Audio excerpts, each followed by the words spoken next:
சான்றோர் நிறைந்த இந்த சபைக்கு என் முதற்கண் வணக்கம். எனக்கு ரொம்ப பிடிச்ச குரல், கற்க கசடர கற்றை கற்றப்பின் நிற்க அதற்கு தக. அதாவது என்னைக்குமே வாழ்நாள் முழுவதும் எனக்கு கற்க ரொம்ப பிடிக்கும். அப்படிதான் இந்த பேச்சாளர் மன்றத்தில் நான் சேர்ந்தேன் என் மகள் மூலமாக. இங்கே நான் கற்றதையும் பெற்றதையும் தான் உங்ககிட்ட நான் பகிர வந்திருக்கேன். பொது மதிப்பீட்டு இதற்கு எனக்கு நிறைய உறுதுணையாக இருந்து என்னை கவர்ந்தவர்கள் இப்படிலாம் கூட பண்ணலாம், நான் அதில் குறிப்பிட்டு இவங்க மட்டும் சொல்கிறேன்னாருங்க. அவங்கள பார்த்து எனக்கு அந்த பொது மதிப்பீடு பண்ணணும்னு ஒரு தாக்கத்தை ஏற்படுத்தியவர்களில் முதல் ஆள் மாணிக்க வாசகம் அவர்கள். ஏன்னா அவரோட பொது மதிப்பீடு அவ்வளோ நல்லா இருக்கும். அதே மாதிரி டிடிஎம் சுந்தர்ராவ் இவங்க பொது மதிப்பீடுலாம் முதல் ஆரம்ப காலகட்டத்தில் நான் பார்த்து கவர்ந்து நான் இங்கே அந்த பொது மதிப்பீடு எனக்கு தெரிந்த அளவில் நான் கற்றதை உங்களுக்கு தருகிறேன். முதல்ல ஒரு விடயம், அதே மாதிரி மொழி மதிப்பீடு நான் யார்கிட்ட கற்றுக்கிட்டேன் நான் அதிகம் சொல்கிறேன். கேத்திரபாலன், இவங்கெல்லாம் அருமையாக மொழி மதிப்பீடு செய்வாங்க. அது மாதிரி செந்தில்னு ஒருத்தர் இருந்தார், அவரும். இவங்கெல்லாம் சிறப்பாக இந்த மாதிரி ஒவ்வொருத்தர்கிட்ட நம்ம கற்றுப்போம். அதை தான் நான் என்னெல்லாம் எல்லார்கிட்டையும் எல்லாம் கற்றுக்குறோம், அதை நான் இங்கே சொல்கிறேன். முதல்ல பொது மதிப்பீடு அப்படின்னா என்ன அப்படின்னா, ஒரு மன்ற கூட்டம் ஆரம்பிக்கிறதுக்கு முன்னாடி என்ன தயாரிப்புகள் நடந்தன, மன்ற கூட்டத்தின் அன்று கூட்டம் ஆரம்பிக்கும் முன் எப்படி இருந்தது, கூட்டத்தில் எப்படி இருக்கு, கூட்டம் நடந்தது எப்படி நடந்தது, இதை பற்றின ஒரு ஆய்வு தான். ஒரு ஆய்வறிக்கைன்னு கூட நம்ம சொல்லலாம். ஏன்னா இது எதற்கு முக்கியம்னு கேட்டீங்கன்னா, ஒரு மன்றமோட வளர்ச்சிக்கு இந்த பொது மதிப்பீடு தயவு செய்து முக்கியம். கண்டிப்பாக எது வைக்கிறீங்களோ இல்லையோ உங்கள் மன்ற கூட்டத்தில் கண்டிப்பாக பொது மதிப்பீடு கண்டிப்பாக இருக்கணும். ஏன்னா அப்போ தான் நம்ம என்ன செய்கிறோம், நம்ம எங்கே நம்மளை உயர்த்திக்கணும் அப்படின்னு நமக்கு தெரியும். அதாவது ஐயோ பொது மதிப்பீட்டாளர் இதை சொல்லிட்டாங்களே அதை சொல்லிட்டாங்களே. அதனால் எப்பயுமே ஒரு சிலை சிற்பி வடிக்கும் பொழுது அந்த சிலையில் தேவையில்லாததா நீக்கினாதான் அந்த சிலை அந்த கல் சிலையாகும். அந்த மாதிரி நம்ம கிட்ட இருக்கிற இல்லை நம்மளுடைய குறை நெறிகளை களையறதுக்கு ஒரு ஆள் இருந்தால் முதல்ல அவங்கள கூப்பிடுங்க. அது உங்கள் வளர்ச்சி பாதையை உங்களை இட்டு செல்லும். பொது மதிப்பீடு அதுதான். அதில் மதிப்பீட்டின் சிறப்பு அம்சங்கள், மேம்பாடு, இந்த கூட்டம் எப்படி நடந்தது, இதில் என்ன சிறப்பு அம்சங்கள், மேம்பாடுகள், அந்த கூட்டத்தில் என்னென்ன மேம்படுத்தலாம் அப்படின்றத சொல்லணும். முதல்ல பார்த்தீங்கன்னா உங்களுடைய ஒரு மன்ற கூட்டத்துக்கு முன்னாடி என்ன பண்ணுவாங்க, பதாகை வெளியிடுவாங்க. அந்த பதாகையில் நான் என்ன பண்ணேன், ஒரு பொது மதிப்பீட்டராக இதை அழைத்தா முன்கூட்டியே அதில் இந்த பதாகையும் நிகழ்ச்சிகள் நமக்கு முன்னாடியே வந்துடும். அதில் இருக்க சிறப்பு அம்சங்கள், அப்புறம் அதில் என்ன இருக்குது, மேம்பாடுகள், இதை நான் சொல்லுவேன். இப்போ இந்த பதாகை எடுத்துக்கிட்டிங்கன்னா எல்லாமே இருக்குது, நமக்கு தேவையான அனைத்து விவரங்களும் இருக்குது. மன்ற கூட்டம் எத்தனாவது மன்ற கூட்டம், அப்புறம் என்னென்ன அனுமதி இலவசம்னு போட்டாங்க. ஏன்னா சில பேருக்கு ஒரு இது இருக்கும், இது என்ன பணம் கொடுக்கணுமா, அனுமதி இலவசம், சிற்றுண்டி வழங்கப்படும், எல்லாம் சொல்லிட்டாங்க. என்னென்ன நடக்கிறதுன்னு இந்த சின்ன பதாகையில் யாரை தொடர்பு கொள்ளணும், அத்தனை விவரங்களும் தமிழும் ஆங்கிலமும் கலப்போட சொல்லியிருக்காங்க. அதே மாதிரி இன்னைக்கு தீபம் அப்படின்னு அவங்க கருப்புரை எடுத்திருக்காங்க. அந்த கருப்புரல் கோட்டையே திருக்குறளும் சொல்லியிருக்காங்க, எல்லா விளக்கும் விளக்கல்லன்னு. இதில் இவ்வளோ அழகான பதாகை, இதில் உங்களுக்கு மேம்பாடுன்னு என்ன நினைக்கிறீங்க? இல்லை, அது இல்லை. மேம்பாடுன்னு என்ன நினைக்கிறீங்கன்னா, தீபம்ன்றது தமிழ் வார்த்தையே இல்லை, அதுதான். தீபம்ன்றது தமிழ் வார்த்தையே கிடையாது. அது ஒரு அதாவது வடமொழி சொல்லலாம். அது விளக்குன்னு போட்டிருக்கலாம், இல்லை ஒளி அப்படின்னு போட்டிருக்கலாம். அதுதான் சுடர் எதுவும் அப்படின்னு, அதுதான் ஒரே ஒரு மேம்பாடு. அதே மாதிரி நீங்கள் இமேஜினேஷன் அறைன்னு போட்டிருக்கீங்க தமிழில், கற்பனைன்னு சொல்லலாம். ஏன்னா நீங்கள் அது ஆங்கிலத்தில் எழுதிட்டீங்க இமேஜினேஷன் அறைன்னு. அதையே நீங்கள் தமிழாக்கம் பண்ணும் பொழுது முடிந்தாலே அதை தமிழாக்கம் பண்ணியிருந்தா சிறப்பாக இருக்கும். இதுதான் இதுதான் ஒரு மேம்பாடு. நம்ம அதை மனம் நோகாம எப்படி சொல்லணும், வலிக்காம அடிப்பார் பாருங்க நம்ம வடிவேல் பாணியில, மனம் நோகாம சிரித்துக்கிட்டே சொல்லும் பொழுது அவங்களுக்கு அது புரியும். நம்ம சொல்லும் அது அடுத்து இப்போ இங்க பாத்தீங்கன்னா இந்த நிகழ்ச்சிகள் எனக்கு ரொம்ப பிடிக்கும். ஏன்னு கேட்டீங்கன்னா எல்லா விவரங்களும் இருக்கும். யார் வந்து செயலவை உறுப்பினர்கள், யார் ஆலோசகர்கள், யார் மாவட்ட அதிகாரி, வட்டார அதிகாரி எல்லாம் இருக்கு. அதோட அவங்க இன்னொன்று என்ன சிறப்பு அம்சம்னா அவரோட தொலைபேசி எண் கொடுத்துருக்காங்க. அப்போ அந்த தொலைபேசியில நம்ம யாருன்னா தொடர்பு கொள்ள வேண்டும்னாலும் தொடர்பு கொள்ள முடியும். இது ஆங்கிலத்திலும் இருக்கு. ஏன்னா எல்லாருக்கும் தமிழ், சில பேருக்கு தமிழ் பேச வரும் ஆனா படிக்க வராது. அப்ப அவங்களுக்கு அது ஒரு உறுதுணையா இருக்கும். இந்த கடைசி பகுதி வந்து என்னென்ன கற்றல் பாதைகள்ல இருக்கு. ஏன்னா இங்க பாத்தீங்கன்னா கற்றல் பாதையில என்னென்ன, சில பேர் வந்து விளக்க உரை வழங்குதல், ஓ அப்படின்னா என்ன நமக்கு தெரியாது, ஈர்க்கும் நகைச்சுவை இதெல்லாம் இருக்கிறதுனால இங்க பின்னாடி இதெல்லாம் இருக்கு நம்மளோட கற்றல் பாதையில அப்படின்னு நமக்கு தெரிய வருது. விவரங்கள் அடங்கியது, அது ஒரு பேச்சு. இந்த விவரம் வந்து உங்களுக்கு வந்து இதை வைத்துக் கொண்டிருந்தாலே நேர கண்காணிப்பாளருக்கு மிகவும் உபயோகமாக இருக்கும், பார்வையாளருக்கும் இது உபயோகமாக இருக்கும். இது ஒரு சிறப்பான ஒரு வடிவமைப்பான நிகழ்ச்சிகளை நான் பார்க்குறேன். அதற்கு ஒரு பாராட்டுக்கள். இப்போ இதெல்லாம் சொல்லிட்டோம். சரி, இப்போ நம்ம வந்து ஒருத்தரை பற்றி குறை சொல்கிறோம். அதாவது நம்ம இவர் மாதிரி சொல்லலாம், நாகேஸ்வரர்ல என்ன இருந்தா என்ன, குத்தம் இருந்தா என்ன, குறை இருந்தா என்ன, ஏற்ற மாதிரி கொஞ்சம் குறை இருந்தா என்ன, பிழை இருந்தால் என்ன, அதற்கேற்றால் போர் குறைத்து கொண்டு எங்களுக்கு வழங்கலாமே அப்படின்ற மாதிரி முதல்ல நமக்கு வந்து ஒரு மேம்பாடு ஒருத்தருக்கு சொல்லணும்னா நமக்கு அதில் அந்த பணியை பற்றின தகவல், ஆழ்ந்த தகவல் நமக்கு இருக்கணும். புரிந்துணர்வு இருந்தாதான் நம்மளால மேம்பாடை பற்றி சொல்ல முடியும். அதனால தான் நான் ஒவ்வொருத்தரோட அந்த நியமன அதிகாரிகளுடைய பணி என்ன அப்படின்னு உங்களுக்கு தெரிந்தாலும், ஏன்னா எல்லார பற்றியும் நீங்கள் வந்து அவங்களுக்கு மொத்த கூட்டத்திலையும் ஒவ்வொருத்தரோட செயலை பற்றி நம்ம மேம்பாடு சொல்லணும் பொது மதிப்பீட்டுல. அப்ப அவங்களுக்கு நமக்கு தெரிஞ்சாதானே அது சொல்ல முடியும். இப்ப அரங்க காவலரா நமக்கு ஒரு பணி கொடுக்குறாங்க. நம்ம என்ன நினைக்கிறோம், நேரம் இங்க வந்து உட்காந்து குரல் சொல்லிட்டு 2 நிமிஷம் பேசிட்டு கருப்புரல் சொல்லிட்டு தலைவர்கிட்ட மேடை ஒப்படைத்தா போரும் அப்படின்னு நம்ம நினைக்கிறோம். அது மட்டும் நம்ம பணி இல்லை. அரங்க காவலர்னா மன்ற கூட்டம் ஏற்பாடு பண்றதுக்கு இங்க முன்னாடியே வரணும். இந்த நாற்காலி எல்லாம் சரியா இருக்கா, உணவு வந்துடுச்சா, இது அத்தனையும் அன்றைய அரங்க காவலர் சரி செய்யணும். அது மட்டும் இல்ல, முடிந்தால் அடுத்த முறை வருகை பதிவு எடுத்துக்கோங்க. ஏன் இது வந்து வேணும்னு சொன்னா, எத்தனை பேர் வந்தாங்க, அவங்க தொலைபேசி பார்வையாளரை வந்தவங்க, புதியவரா, மன்றத்தை சார்ந்தவரா, இந்த வருகை பதிவேற்று இருந்தா பார்வையாளர்கள் யாருன்னா வந்தா அவங்க கூட தொடர்பு கொண்டு தலைவரோ இல்ல மக்கள் சேர்க்கை பிபிஎம் அவரை பார்வையா புது மன்ற உறுப்பினரா அவரை சேர்க்க முடியும். அதனால இந்த இடத்துல வருகை பதிவு இருந்தா சிறப்பா இருக்கும். சரியான நேரத்துல மன்ற கூட்டத்தை ஆரம்பிக்க வேண்டியது அரங்க காவலருடைய வேலை. தலைவர் வராரு, வரல, உங்களுக்கு நான் 9:30னா தலைவர் வந்தா மன்ற கூட்டத்தை ஆரம்பிங்க. தலைவர் இல்லை என்றால் நம்ம அதை நிஜமாவே அதை கொண்டு வரணும். அது வந்து அடுத்தது யார் இருக்காங்க, துணைத் தலைவர் கல்வி இருந்தாலும் கூட்டத்தை நம்ம ஆரம்பிச்சிடணும். யாருக்காகவும் மன்ற கூட்டம் நிற்கக்கூடாது. ஏன்னா டோஸ்ட் மாஸ்டர் விதியின்படி நேரம் ரொம்ப முக்கியம். நம்ம பேச்சாளர் மன்றங்கள் கருப்பொருளை ஒட்டி ஒரு திருக்குறள் சொல்லலாம், இல்ல ஒரு பாடல்கள் சொல்லி பொருளை விலைக்கு மேடையை கண்டிப்பா தலைவரை கூப்பிட்டு ஒப்படைக்கணும். அது மட்டும் ஒரு வேலையா அப்படின்னா இல்ல, வாக்கெடுப்பு நடத்த வேண்டும்.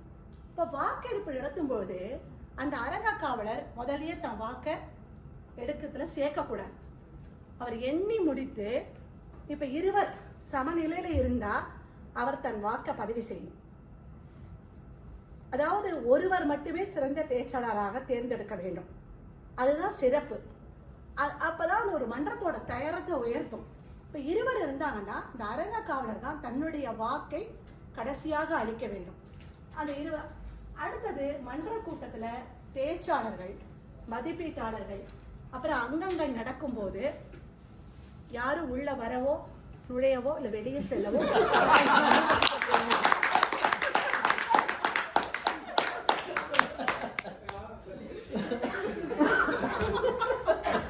இது வந்து கண்டிப்பாக கடைபிடிக்க வேண்டிய ஒரு முறை.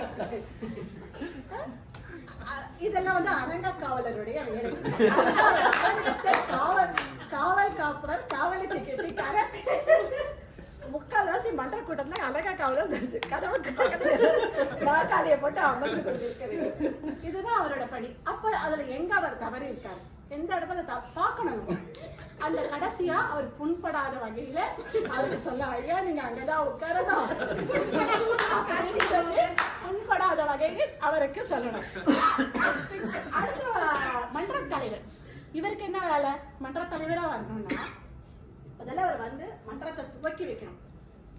முதல் வேலை அனைவருக்கும் வணக்கம்னு சொல்லிட்டு, இன்றைய மன்ற கூட்டம் எத்தனாவது மன்ற கூட்டமோ நான் துவக்கி வைக்கிறேன். நம்ம கிட்ட ஒரு கொடுத்துருப்பாங்கல்ல ஆணி அடிக்க, அது நிறைய பேர் அது பண்றது நம்ம தவறும். கண்டிப்பாக தலைவர் வந்து இன்றைய மன்ற கூட்டத்தை நான் துவக்கி வைக்கிறேன்னு சொல்லி 3 வாட்டி அடிக்கணும்.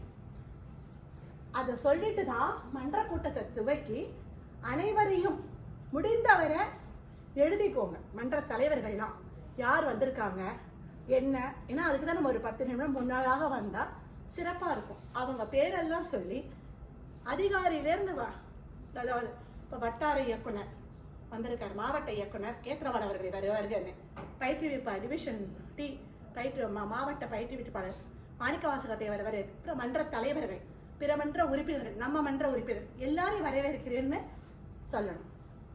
மன்றத்தினோட உறுப்பினர் மன்றத்தின் சாதனைகளை அதை நம்ம முதல்லயே சொல்லிடணும். நிகழ்ச்சி நெறியாளரை தயவு செய்து நல்லா உற்சாகமா வரவேறுங்க. அவங்கள பத்தி ஒரு கொஞ்சம் எழுதி கேட்டு அவங்களோட சிறப்புக்களை ஒரு 4 ஒரு அவங்கள பத்தி ஒரு 4 புள்ளிகள் அவங்கள பத்தின ஒரு இதை வந்து அழகா சொல்லுங்க. ஏன்னா அப்பதான் அந்த, ஏன்னா அவர் நிகழ்ச்சி நெறியாளர் அந்த மொத்த நிகழ்ச்சியை எடுத்துட்டு போறாரு. அந்த உற்சாகம் பாராட்டுக்கு மயங்காதவங்க யாருமே இல்லை இல்லையா? அதனால நம்ம அதை அவங்கள பத்தின ஒரு முத்தாய்ப்பா அழகா அவங்களை ஒரு அறிமுகப்படுத்தினா சிறப்பா இருக்கும். வாக்கெடுப்புல இதை நான் கண்டிப்பா சொல்ல விரும்புறேன். வாக்கெடுப்புல நேரத்தின் அடிப்படையில தகுதி நீக்கம் செய்யப்பட்டாங்கன்னா தயவு செய்து அவர்களுக்கு வாய்ப்பை தராதீங்க. உங்களுக்கு அது உரிமை இருக்கு, தலைவரா நீங்க தேர்ந்தெடுக்கலாம். ஏன்னு கேட்டீங்கன்னா ஒரு சிறந்த தலைவர் வந்து உருவாக்கணும்னா நல்ல உறுப்பினர்களை நாளைக்கு அவங்க போட்டிகள்ல பங்கெடுக்கும் போது நேரம் ரொம்ப அவசியம். இது ஒரு பயிற்சி தளம். அதனால தலைவர்கள் தயவு செய்து அதை நம்ம தவிர்த்தா சிறப்பா இருக்கும்ன்றது என்னுடைய தாழ்மையான கருத்து. ஆனா வாய்ப்பு வழங்காமல், ஆனா அவங்களுக்கு சொல்லுங்க நீங்க சிறப்பா பேசுனீங்க, ஆனா நேரத்தின் அடிப்படையில தான் உங்களுக்கு தகுதி நீக்கம், வாக்கெடுப்புக்கு தகுதி பெறவில்லை அப்படின்றத அவர்களுக்கு எடுத்துரைத்தா அவங்க அதை புரிஞ்சுப்பாங்க. மதிப்பீட்டாளர்கிட்ட வரும்பொழுது அதை நான் சொல்றேன். ஆனா அடுத்தது நீங்க பாத்தீங்கன்னா முடிவுரையில வந்தவங்க அத்தனைக்கு முடிந்த வரைக்கும் எல்லாருக்கும் நன்றி உரை சொல்லிட்டு அதுக்கப்புறம் நிகழ்ச்சி நாடாக்கள் அதெல்லாம் வரும். இது மன்றம் இது பொது மதிப்பீட்டில் வராது, இருந்தாலும் சொல்றேன், முடிக்கும் போதும் அடித்து இன்றைய மன்ற கூட்டத்தை இனிதே நிறைவு செய்கிறேன்னு அடிச்சு ஒரு வாட்டி அடித்து அந்த இதை முடிக்கணும். நம்ம கையில் இருக்கிற அந்த ஆணையை அடித்து ஒரு வாட்டி முடிக்கணும். அது நம்ம பண்ணணும். அதே அடுத்த மன்ற கூட்டம் எப்போனா அவங்களுக்கு விவரங்களையும் அளிக்கணும். இதெல்லாம் தலைவர்களுடைய வேலை. இப்ப இதுல என்ன பண்ணணும்னா கத்துக்கோங்க. அப்பதான் நம்ம குறைகள் இருந்தா அவங்களுக்கு சொல்ல முடியும். நம்ம இவர் ரொம்ப முக்கியம். அதாவது ஒரு நியமன அதிகாரிகளும் ஒரு மாதிரி, அதாவது முக்கியம். நம்ம உறுப்பு மாதிரி நேர கண்காணிப்பாளரை வந்து நான் கண் மாதிரி பார்ப்பேன். ஏன்னா நம்மளுடைய பேச்சாளர் மன்றத்துல நேரம் ரொம்ப அவசியம், மேலாண்மை ரொம்ப முக்கியம். அதுல நேர கண்காணிப்பாளரோட பணி வந்து ரொம்ப முக்கியம். என்னன்னா நேரத்தை துல்லியமா கணிச்சிட்டு எழுதி வச்சுக்கணும், சொல்லணும் எந்த நேரம். இப்போ உங்களுக்கு ஒரு உரை, இப்ப மதிப்பீட்டு உரை வருது, அப்ப அந்த நேர கண்காணிப்பாளர் அங்க வந்து பார்க்க கூடாது எத்தனை நிமிடம் என்னன்னு. உங்ககிட்ட நிகழ்ச்சி நிரல் முன்னாடியே இருக்கும். நீங்க என்ன பண்ணுங்க, பொதுவான நேரம் ஒரு 3 இருக்குன்னா அதை நீங்க சொல்லணும் சபைக்கு. இந்த முதல் 2 பேர் இன்றைய ஒரே நேரம் என்பதால் அவர்களுக்கான நேரத்தை நான் பொதுவாக அறிவிக்கிறேன். ஏன்னா குழம்பிடும் புதுசா வரவங்களுக்கு. என்னடா ஒருத்தர் 6-7 நிமிடம், அப்புறம் 12லேருந்து 15னா அடுத்தவர் இந்த நிலையை பண்ணுவதால விளக்கணும். 12லேருந்து 15 நிமிடம் அவருடைய நேரம் என்பதால் அப்படின்னு நம்ம சிவப்பு மஞ்சள் வண்ணங்கள் ஒளிரிட்டு நேரத்தை அறிவிக்கச்ச முதல்ல அவங்களுக்கு காட்டணும். 5 நிமிடத்திற்கு இப்படி, 6 நிமிடம், 7 நிமிடம் ஒளிர்விப்போன்றத பார்வையாளர்கள் காட்டணும். இவங்களுக்கு தெரியும், பேச்சாளர்களுக்கு, ஏன்னா புதிய பார்வையாளர்கள் தான் வந்திருப்பாங்க, அவர்களுக்கு சொல்லணும். அந்த தடுமாற்றம் வரக்கூடாதுன்னா அங்கங்களோட நேரத்தை நாம் குறித்து வைத்து கொண்டு செய்யணும். அதே மாதிரி மன்ற கூட்டத்தில் நேரம் கடந்து விட்டதை உணர்த்த வேண்டும். முடிந்த வரைக்கும் ஒலி எழுப்புறதுக்கு எதானா ஒரு பயன்படுத்துங்க, அதை சொல்லுங்க. 7:30 மணி 7:30 ஆயிடுச்சுன்னா ஒலி எழுப்பணும். அது எல்லாருக்கும் காதல் வேணும். ஏன்னா அவங்க நினைக்கக்கூடாது, இவர் தான் நீங்கள் வாக்கெடுக்கும் போது இவர் நேரத்தை கடந்து விட்டாரு, அவர் வாக்கெடுப்புக்கு இல்லையே, இவர் நல்லா தானே பேசிட்டு இருந்தாரு எல்லாம் நினைப்பாங்க. ஏன்னா நீங்கள் சிவப்பை பட்டு காட்டிகிட்டே இருக்க முடியாது. அது போட்டிகளில் தான். ஆனால் மன்ற கூட்டத்தில் கண்டிப்பாக ஒலி எழுப்புறது எல்லார் காதலையும் விழுமாறு ஒலியை எழுப்பினால் அந்த நேர கண்காணிப்பாடு செய்தால் அது சிறப்பாக இருக்கும். அந்த ஒரு ஐயத்துக்கு இடர்பாடு இல்லாமல். அதே மாதிரி அந்த இது நீங்கள் சொல்றீங்க இல்லையா, யார் யார் தகுதி, அவங்களுடைய நேரத்தை சொல்லிட்டு யார் யார் வாக்கெடுப்புக்கு தகுதி பெறுகிறார்கள்ன்றதையும் நேர கண்காணிப்பாளர் தான் சொல்லணும். இப்போ அவங்க கடந்துட்டாங்க, 1 நிமிடம் 1 வினாடி கடந்தா கூட அவங்க நேரத்தின் அடிப்படையில் தகுதி நீக்கம் செய்யப்படுவார்கள். அந்த 1 வினாடி கூட நீங்க சொல்லலாம் 31 வினாடிகள் கடந்து விட்டார்கள். 1 நிமிடம் 1 அரை வினாடி கடந்தாலுமே ஒரு நேரத்தின் அடிப்படை தகுதி நீக்கம் தான் செய்யப்படுவாங்க போட்டிகள்ல. அதாவது தயவு செய்து திருப்பி சொன்ன மன்ற கூட்டங்கள்லையும் இதை நம்ம உதவி பண்ணிட்டோம்னா, வழக்கத்துக்கு கொண்டு வந்தானா போட்டியில நல்லா பேசும் போட்டியாளர்கள் தகுதி நீக்கம் செய்யப்படாம அவங்களுக்கு அந்த வாய்ப்பு போகாம இருக்கும். அதனால இது ஒரு பயிற்சி தளமா நீங்க அதை பயன்படுத்திக்கோங்க. நிகழ்ச்சி நெறியாளர் இவர் தான் இதயம், இந்த மன்ற கூட்டத்தோட இதயம். ஏன்னா அவர் தான் அந்த துடிப்பு அழகா எடுத்துட்டு போகணும் கரெக்ட் அந்த கூட்டத்தை. அவரோட பணி என்ன, அவருக்கு இவ்வளோ இருக்கா பணினா இருக்கு. என்ன பண்ணணும், கூட்டத்தில் பின்பற்ற வேண்டிய விதிமுறைகள் அது இருக்கு. மேடை பயன்பாடு, அமைதியா இருக்கணும், பார்வையாளர்கள் பிறர் பொன்படாம நடந்துக்கணும், இதெல்லாம் இருக்கு. பேச்சாளர்கள் பேசும் பொழுது பேசக்கூடாது, அமைதி காக்கணும், ஆனால் அவங்களுக்கான மதிப்பளிக்கணும். இத்தனை நம்ம விதிகள்லாம் இருக்கு. அதெல்லாம் நம்ம முதல்ல கூட்டம் ஆரம்பிக்கும் பொழுது அந்த நிகழ்ச்சி நெறியாளர் இன்றைய மன்ற கூட்டத்தின் விதிகளை சொல்லணும். சொன்னாதான் அப்புறம் முதல் வேலை நிகழ்ச்சி நிரல்ல மாற்றம் இருக்கா, ஏன்னா கடைசி நிமிடத்துல கூட மாற்றம் இருக்கும். அந்த மாற்றம் இருக்கான்னா அதற்கு என்ன பண்ணணும்னா, கூட்டம் ஆரம்பிக்கிறதுக்கு முன்னாடி எல்லா நியமன அதிகாரிகளும் வந்து விட்டார்களா எல்லாரும் சரி பார்க்க வேண்டியது நிகழ்ச்சி நெறியாளருடைய கடமை. அவங்க என்ன பண்ணணும், பார்த்துட்டு எதனா மாற்றம் இருக்கா, இப்ப இல்லை ஒருத்தர் வரவில்லை இல்லை தாமதமாகும்னா உடனே தலைவர்கிட்ட சொன்னா அவர் உடனே வேற யாரனாவோ இல்லை அவராவோ இருந்தா அந்த மாற்றத்தை நாம் தெரிவிக்க வேண்டும். அந்த மன்ற கூட்டம் ஆரம்பிப்பதற்கு முன்னால இந்த நம்ம நியமன அதிகாரிகள், அதாவது மதிப்பீட்டாளர்களாகட்டும் நியமன அதிகாரிகள் வரவில்லை என்றால் அவர்களுக்காக நம்ம காத்திருக்க கூடாது. உடனே அடுத்தவரை தேர்ந்தெடுத்து அந்த மன்ற இதை நடத்த வேண்டும். அப்போ உடனே என்ன பண்ணணும், அந்த மாற்றத்தை நிகழ்ச்சி நெறியாளர் அதை மன்ற கூட்டத்தில் அறிவிக்கணும். நிகழ்ச்சி நெறியாளர் மாற்றம் இருந்தால் அறிவிக்கணும். பேச்சாளர், மதிப்பீட்டாளர், நியமன அதிகாரி, அதாவது அவங்கள பத்தி ஒரு சிறு குறிப்பு. பேச்சாளர்களை பத்தி அவருக்கு கதை புத்தகம் படிக்க பிடிக்கும், இல்லை கவிதை எழுத பிடிக்கும். அவரை பத்தி எல்லாருக்கும் பேச்சாளர்ன்றது எல்லாருக்கும் தெரியும், பொதுவா தெரியும். அவரை பத்தி நம்ம அவர்கிட்ட இருக்க இன்னும் ஒரு தனித்துவமான விடயத்தை, இல்லை அவரை நகைச்சுவையோட பேசுவாரு, கருத்து ஆழமிக்க அவரை பத்தி ஒரு புகழ்ந்து ஒரு 2 வரிகளாவது நீங்க சொன்னீங்கன்னா அறிமுகத்துல அவங்களுக்கு என்ன ஆகும்னா, அந்த பேச வரும்போது இருக்கிற தயக்கம் பதட்டம்லாம் கொஞ்சம் குறைஞ்சி எப்பயுமே நம்ம புகழ்ந்தோட நமக்கு என்ன ஆகும், அந்த சந்தோஷம் நமக்கு தொற்றிக்கொள்ளும். அப்ப அதனால அவங்களுக்கு அது ஒரு கொஞ்ச நேரம் அவங்களை இதுவாகும். அது பண்ணணும். தயாரிக்கப்பட்ட அதே மாதிரி ஒரு அங்கத்தையும் என்னென்ன அங்கம் என்ன அந்த அங்கத்தை பத்தின ஒரு விளக்கம் சபையில சொல்லணும், நிகழ்ச்சி நிரல வச்சுக்கிட்டு. ஏன்னா நிறைய புதிய ஒரு பார்வையாளர்கள்லாம் வந்திருப்பாங்க எல்லாரும். அப்ப அவங்களுக்கு அது புரியணும். இல்ல புதிய உறுப்பினர்களா இருப்பாங்க, தயாரிக்கப்பட்ட உரைனா என்ன அதை நம்ம அறிமுகப்படுத்தி அதை சொல்லணும், ஒரு ஒரு அங்கத்தையும் விளக்கணும். தயாரிக்கப்பட்ட உரைனா என்ன, மதிப்பீட்டு உரைனா என்ன, அரங்க பேச்சுனா என்ன. அரங்க பேச்சை வந்து அவர்கிட்ட ஒப்படைச்சுன்னா அவர் பார்த்துப்பாரு, அரங்க பேச்சு வழி நடத்துவார். அதே மாதிரி மொழி மதிப்பீடுனா என்னன்னா அவங்கள அறிமுகப்படுத்து. இந்த 2 அங்கங்கள் என்னென்ன இருக்கு இன்னைக்கு, அதெல்லாம் நீங்க விளக்கணும். இன்னைக்கு என்னென்ன அங்கங்கள்லாம் இருக்குன்றது. தயாரிக்கப்பட்ட ஒரு பேச்சாளர் அறிமுக திட்டத்தில் வந்து நோக்கத்தை ஃபர்ஸ்ட் எடுத்த உடனே பேச்சாளரை கூப்பிட்டுட்டு அவங்கள அறிமுகப்படுத்திவினே. அதே மாதிரி இப்ப தயாரிக்கப்பட்ட உரை, இந்த மதிப்பீட்டு அங்கம், எல்லா நேர கண்காணிப்பாளர் அறிக்கை அவர்கிட்ட வாங்கிட்டு வாக்கெடுப்பு நடந்த பிறகு வாக்கு சீட்டு வந்துடுச்சா உங்ககிட்ட அப்படின்னு நம்ம அரங்க காவலரை கேட்கணும். 70% வாக்குகள் சீட்டு பெற்ற உடனே அவர் கை பெற்றுவிட்டேன் அப்படின்னோடனே அப்பதான் அடுத்த நிகழ்ச்சியை நீங்க தொடரணும். ஏன்னா அதுதான் ஒரு முறையான இதுவா இருக்கும். நிகழ்ச்சி நிரல் அதே மாதிரி ரொம்ப முக்கியம். நமக்கு தான் மேடை கிடைச்சிருச்சுன்ட்டு நம்ம பாட்டுக்கு ஜோக் அதாவது நிறைய பேசிட்டு வள பேசிக்கிட்டு அந்த நேர மேலாண்மை இல்லாம இருக்கக்கூடாது. ஏன்னா ஒரு நிகழ்ச்சி நெறியாளர் தான் அந்த நேரத்தை சரியான நிகழ்ச்சியை கொண்டு போகணும்.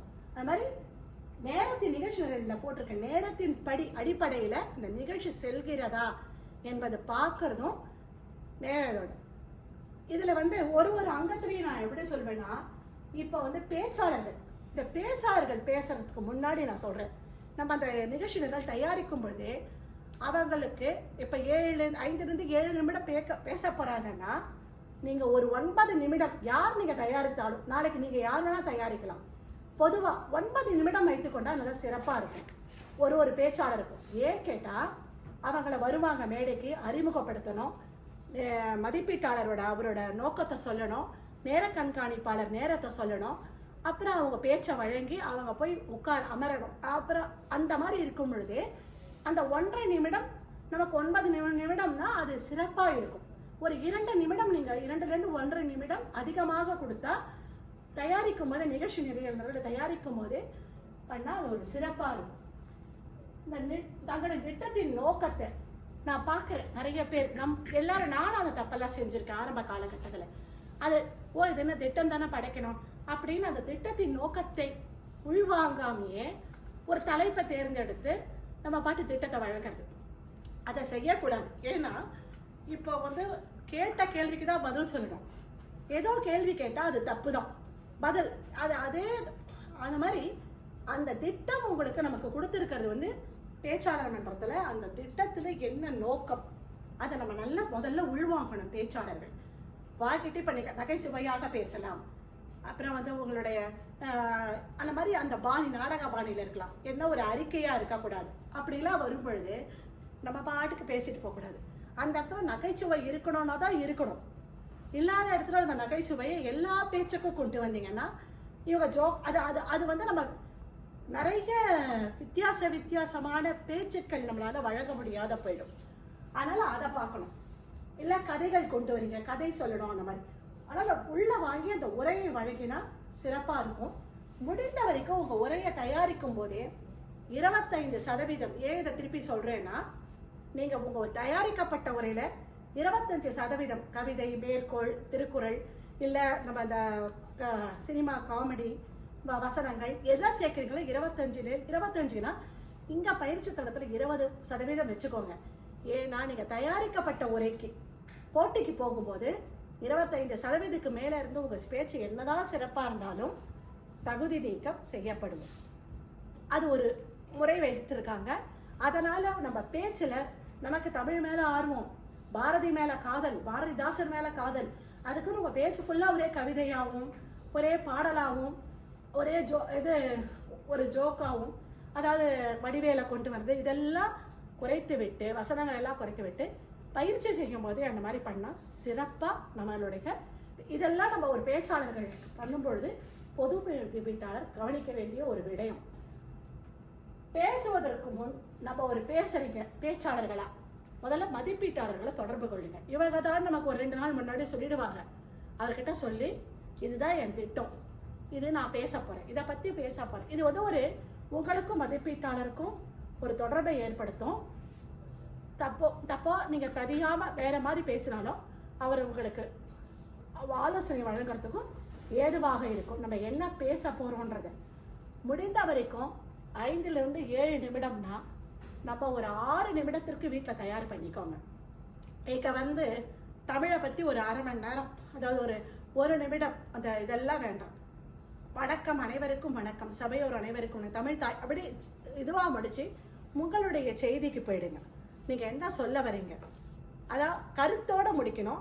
ஆரம்பிக்கும் போது ஒரு கருத்து சொல்லுங்க, என்ன சொல்ல வரீங்க, உங்களுடைய பாணியில் நீங்கள் பண்ணுங்க. உங்களுக்கு என்ன பாணி லகுவாக இருக்கோ அதில் நீங்கள் பேச பயிற்சி எடுத்துக்கோங்க. தயவு செய்து வீட்டில் ஒரு வாட்டி பயிற்சி பண்ணிட்டு பேச வந்தீங்கன்னா உங்களுக்கு உங்களுடைய பேச்சு வந்து சிறந்த பேச்சா உங்களுக்கு இருக்கும். இதெல்லாம் நம்ம பேச்சாளர்கள் பண்ணும்பொழுது இதெல்லாம் கவனிக்கணும். பொது மதிப்பீட்டாளரா, ஏன்னா இதெல்லாம் நமக்கு தெரிந்தால்தான் நம்ம மதிப்பீட்டில் சொல்ல முடியும். அடுத்தது மதிப்பீட்டாளர், இவரோட வேலை மதிப்பீடுன்னா நம்ம நினைக்கிறோம் 2 மணி நேரம் அந்த இதை பேசிட்டா போறோம். தயவு செய்து மதிப்பீடு வந்து மதிப்பீட்டாளர் அவர் உங்க உயிர் நண்பனா கூட இருக்கட்டும், யாராவனா இருக்கட்டும், மதிப்பீடு செய்யும் போது கஞ்சி சட்டை போட்டுக்கோங்க. ஏன்னு கேட்டா அவரோட வளர்ச்சிக்கு தான் நீங்க இந்த மதிப்பீட்டை செய்றீங்க. அந்த இடத்த யார் என்னன்னு பார்க்க கூடாது. இல்ல இப்ப நானே அவங்க வந்து ஒரு அனுபவமிக்க பேச்சாளராக கூட இருக்கலாம். அவங்க பெரிய ஆளுப்பா, அவங்க ரொம்ப நாளா இங்க இருக்காங்கப்பா, அதாவது அவங்க வெள்ளைக்காரன் போய் சொல்ல மாட்டான், அவங்க நல்ல உண்மையா அப்படிதான்ப்பா பேசுவாங்க அப்படின்னு நீங்க நினைச்சு ஒரு மதிப்பீடை செய்யக்கூடாது. அன்றைய பேச்சு அவங்களுக்கு எப்படி இருந்தது அதை வைத்துக்கொண்டு நீங்க மதிப்பீடு வழங்க வேணும். அது யாரா இருக்கட்டும், அது எந்த ஒரு பெரிய அவர் வந்து இந்த உலக அளவில் சிறந்த பேச்சாளராக கூட இருக்கலாம். ஆனா அன்னைக்கு ஒரு பேச்சு நம்மளால கேட்க முடியாது. அப்புறம் இவருக்கு போய் மதிப்பீடு செய்ய சொல்லிட்டாங்களே, நான் சொன்னா இவர் தப்ப, அவர் நினைச்சா அது நம்ம பொறுப்பு இல்லை. நீ உன் வேலை துலாக்கோல் எப்படி இருக்கு, இந்த பக்கம் அந்த பக்கம் சாயாது, யாரு என்னன்னு பார்க்காது அந்த மாதிரி. ஏன்னா நீங்க மதிப்பீடு வழங்குறது எதுக்குன்னா ஒரு பேச்சாளரோட பேச்சை மேம்படுத்ததான், மன்றத்தோட தரம் உயரும். நீங்களும் நம்ம மதிப்பீட்டெல்லாம் இருக்கும்போது நம்ம நிறைய கத்துப்போம், நம்மளுமே நிறைய கத்துப்போம் என்னென்ன பண்ணலான்ட்டு. இப்போ பார்த்தீங்கன்னா பேச்சாளர் அவர் திட்டத்தின் நோக்கத்தை முதல்ல சொல்லிடணும். நீங்க முதல்ல நமக்கு அந்த திட்டத்தின் நோக்கத்துல தெளிவு இருக்கணும். அதனால நீங்க என்ன பண்ணுங்க, மதிப்பீட்டாளர்னா முதல் நாளே பேச்சு. அதே மாதிரி பொது மதிப்பீடு நீங்க செய்ய போறீங்கன்னா பேசுறாங்க இல்லையா, அவங்களுடைய இந்த மதிப்பீட்டு வடிவம் எவாலுவேஷன் ஷீட் தயவு செஞ்சு உங்களுக்கு ஒரு நகலை அனுப்ப சொல்லுங்க அந்த தலைவர்கிட்ட. ஏன்னா அப்பதான் அந்த பேச்சாளரும் என்ன பேசுறாருன்னு உங்களுக்கு தெரியும், அந்த நோக்கம் என்னன்னு தெரியும். மதிப்பீட்டாளர் அந்த நோக்கத்தை ஒழுங்கா சொன்னாரான்னு நமக்கு தெரியும். ஏன்னா எதுவுமே தெரியாம நம்ம பொத்தம் போக்கில் ஒரு மதிப்பீடு நம்ம வழங்க முடியாது. அதனால அதை நீங்க ஒரு பொது மதிப்பீடு செய்ய போறீங்க, ஒரு மதிப்பீடுனா அப்ப இதை தயவு செய்து இதை உங்க தலைவர்கிட்ட கேட்டுடுங்க. அவர் பேச்சாளருடைய அந்த மதிப்பீட்டு நகலை நீங்க வாங்கிக்கணும். வாங்கி நீங்க ஒரு வாட்டி படிக்கணும். வழங்கும் போது கருத்தில் கொள்ள வேண்டியது, நோக்கத்தை நிறைவேற்றினாரா, இன்னைக்கு இதான் ஒரு நோக்கம், இன்னும் ஒரு கதை சொல்லணும், பார்வையாளர்கள் ஏற்கணும், நோக்கத்தை நிறைவேற்றினார் ஏற்றினார், அது நம்ம ஸ்டாண்டர்டா கேட்டுருவோம். நிறைவேற்றினாரா, அவர் நிறைவேற்றிருக்கவே மாட்டார். ஏன்னா அந்த தலைப்பே வேற இருக்கும், அந்த நோக்கம் வேற இருக்கும், அவர் பேசுற தலைப்பு வேற இருக்கும், அதுக்கு இதுக்கு சம்பந்தம் இருக்காது. உடனே ஒரு கேள்வி கேட்போம், நிறுத்துறா நிறைவேற்றினா நம்மள நிறைவேற்றினார் அப்படின்னு தயவு செய்து அதை பண்ணாதீங்க. அவர் நிறைவேற்றினாருன்னா நீங்க சொல்லலாம், எடுக்கும்போது புண்படாம முதல்ல சொல்லச்சு அவர்கிட்ட வந்து நீங்க வந்து இதெல்லாம் பண்ணிருக்கலாம் அதெல்லாம் பண்ணிருக்கலாம். மேம்பாடு எப்பயுமே யாரையுமே முதல்ல எடுத்தோடனே மேம்பாடுக்கு போகாதீங்க.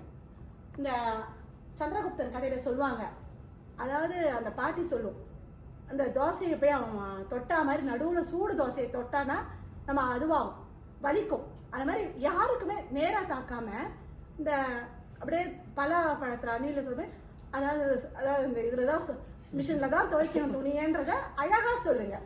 அதை வந்து எப்படி சொல்லலாம்னா, நீங்கள் ஃபர்ஸ்ட் உங்களோட சிறப்பு அம்சங்களை சொல்லிடுறேங்க, அப்புறம் உங்களுக்கோட மேம்பாடை சொல்கிறேன், அப்புறம் உங்கள் சிறப்புகளை சொல்கிறேன். மேம்பாடுன்றது வந்து உங்களை வந்து நீங்கள் திருத்திக்கவும் அப்படின்னு இல்லை, இதை உங்களுடைய பேச்சை வந்து நான் மேம்பாடுபடுத்துகிறேன், உங்களே இல்லை. அதனால் இந்த பேச்சை சிறப்பாக உங்கள் மேம்பாடு நீங்கள் கேட்டிங்கன்னா நீங்கள் ஒரு சிறந்த தாரகையாக பேச்சாளராக நின்னலாம். அதனால் இந்த மேம்பாடு உங்களுக்கு அதற்காக அப்படின்னு அவரை கொஞ்சம் தூக்கி வச்சுட்டு அப்புறம் நீங்கள் சொல்லணும். இப்போ அவரோட சிறப்பு அம்சம் கண்டிப்பாக எல்லாரும் பேச்சில் சிறப்பு அம்சமே இல்லாமல் இருக்காது. கண்டிப்பாக ஒரு பேச்சில் ஒரு நகைச்சுவை இருந்திருக்கும், அப்புறம் வந்து மேடை பயன்பாடு இருக்கும், உடல் மொழி இருக்கும், எது இருக்கும், சிறப்புகள் அந்த 5 கொடுத்துருப்பாங்க மதிப்பீட்டாளர். தயவு செய்து அந்த 5 என்னன்னு படிங்க. பார்வையாளரோட தொடர்பு, இதெல்லாம் நம்ம மதிப்பீடு போட்டியில் நீங்க ஒரு நீதிபதியா போறச்சோ இது பயன்படும். இந்த 5 அவங்க பண்ணாங்களா அதை முதல்ல பார்க்கணும். நேரத்தின் அடிப்படை எல்லாம் பார்த்துட்டு அதுக்கப்புறம் கண்டிப்பா தயவு செய்து நேரத்துல அவங்க பண்ணானா அதையும் சொல்லுங்க. இப்ப அவங்க வந்து 5 நிமிடம் தான் பேசியிருப்பாங்க. சூப்பரா பேசினீங்க, எல்லாருமே அவங்க பேச்சு அப்படி இருந்தது. அந்த 2 நிமிடம் இருந்தது, நீங்க இன்னும் உங்க கருத்தை சொல்லியிருக்கலாம். இந்த நேரத்தை நீங்க நல்லா கையாண்டிருக்கலாம். இந்த கருத்தை எடுத்து வரீங்க, ஏன்னா அவங்களுக்கான மேம்பாடு அது. அப்ப இன்னும் கொஞ்சம் கருத்து அவங்களுக்கு நம்ம இன்னும் செய்யலாம் சிறப்பா. அதான் தயவு செய்து அது ஒரு நண்பனாக இருந்தாலும் நீங்கள் கஞ்சி சட்டை போட்ட ஒரு ஆசிரியரா மாறி தயவு செய்து சரியான மதிப்பீட வழங்கினா சிறப்பா இருக்கும். அது உங்களையும் மதிப்பை கூட்டும். அதே மாதிரி நீங்க பேச்சாளர் இருந்தீங்கன்னா நம்ம நல்லா தானே பேசணும், எல்லாரும் சிரிச்சாங்களே இவர் இவ்வளவு சொல்றாரு அப்படின்னா அவருக்கு எந்த ஆதாயமும் கிடையாது. நீங்க இன்னும் சிறப்பா ஒரு பேச்சாளரா வரணும்னு தான் அந்த மதிப்பீட்டாளர் செய்யறார். தயவு செய்து உங்களை யாருன்னா உங்க பேச்ச மதிப்பீடுறவங்க குற்றம் சொல்ற ஒரு மதிப்பீட்டாளர் இருந்தா அடுத்த வாட்டி அவங்களையே கேளுங்க. அது ஒரு சிறந்த ஒரு விடயம். ஏன்னா நம்மளை மேம்படுத்திக்கணும். உளி அடிக்கதான் சிலையாகும். அந்த மாதிரி நீங்க அந்த மாதிரி வாங்க தான் இல்லையா? நம்ம அலுவலகத்துல வீட்டுல வாங்காத திட்டா சொல்லுங்க பார்க்கலாம். ஆனா எங்க பேச்சாளர் மன்றத்துல என்ன கத்துக்கிறோம்னா அழகா சொல்ல கத்துக்கிறோம். ஒருத்தரோட குறைகளை எப்படி நிறைய மாற்ற விதைய.